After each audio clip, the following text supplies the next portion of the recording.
John J. McDermott Jr. was the first U.S.-born golfer to win the U.S. Open in 1911 and 1912, and he remains the youngest player to win the event at age 19, as well as the second youngest to win any of golf's four major tournaments after young Tom Morris. He was the first player to break par over 72 holes in a significant event, which he did at the 1912 U.S. Open. He was one of the world's top players between 1910 and 1914.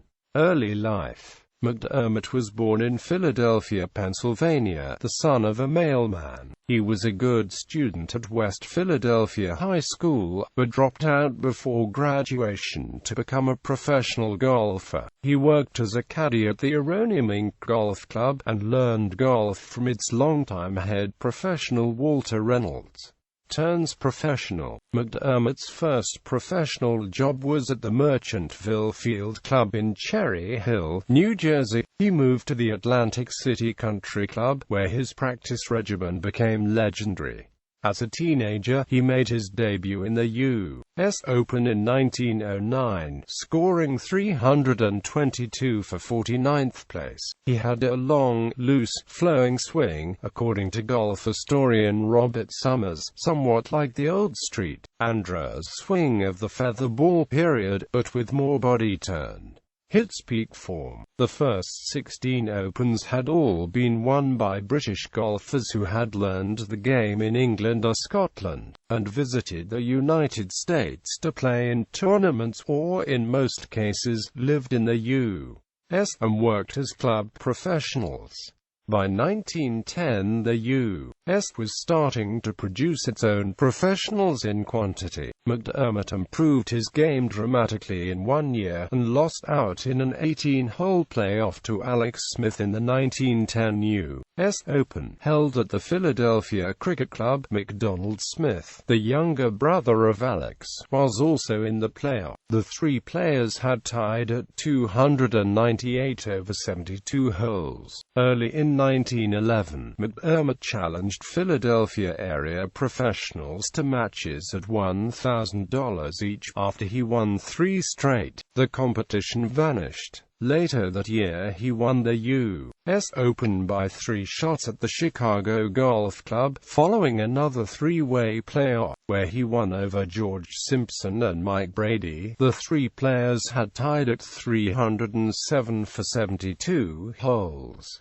McDermott remains the youngest U.S. Open champion of all time at 19 years, 10 months and 14 days, and he was the first American-born champion. In 1912 he retained his title at the Country Club of Buffalo in New York State. He shot 294 for 4 rounds on a par 74 course, a score of 2 under par, making him the first man to break par for 72 holes in a high-standard event. Following his second straight national championship, McDermott's finances blossomed, with golf clubs being marketed under his name, endorsements for golf balls, and demand for his high-standard golf with lucrative exhibition matches.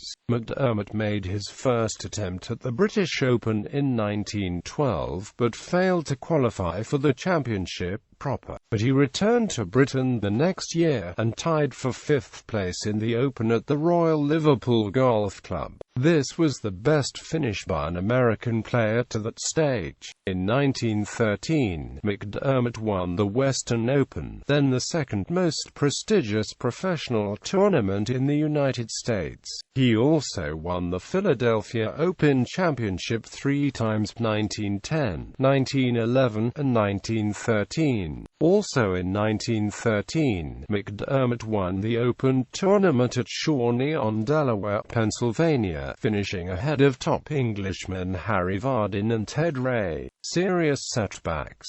After the 1912 British Open, McDermott lost heavily on investments. Then, following his 1913 win at Shawnee over Vardin and Ray, he boasted excessively, was criticized by his fellow players and the crowd for this, and had to apologize. It seems there were no lasting hard feelings. As the defending champion, he finished 4 strokes behind the leaders at the 1913 U.S.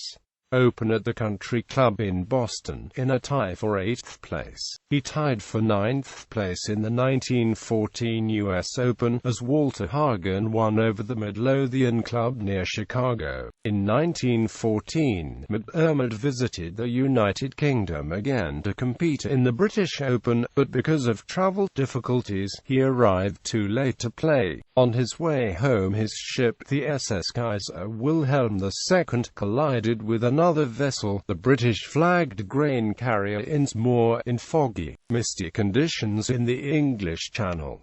The ship returned to port and the passengers were transferred to the SS Imperator the next day. This dangerous incident apparently had a serious effect upon him. Shortly afterward, upon his return home, he blacked out when entering the clubhouse at the Atlantic City Country Club, where he was a club professional.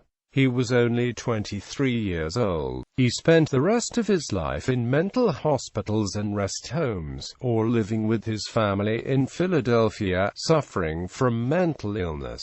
He competed sporadically in regional golf events into the 1920s, but without notable success. He occasionally spectated at important golf events near his home, and watched the 1971 U.S. Open at Merion Golf Club, some 6 weeks before his death. Legacy. Although McDermott was the first American U.S. Open champion, it is Francis Ouimet's 1913 U.S. Open victory that is most often cited as the key event that sparked widespread interest in golf in the United States. Ouimet won a 3-man playoff against Vardin and Ray, and this led to a dramatic rise in Americans' interest in golf. McDermott, along with Ouimet and Walter Hagen, all 3 of whom were born between 1891 and 1893, represented the new wave of American-born golf talent. The 3 showed they could compete on even terms with the best players in the world, and American dominance of golf would be established by the early 1920s, assisted by stars like Gene Sarazen and Bobby Jones. Golf historian Robert Summers wrote that, if not for his illness, McDermott could have been the greatest of them all.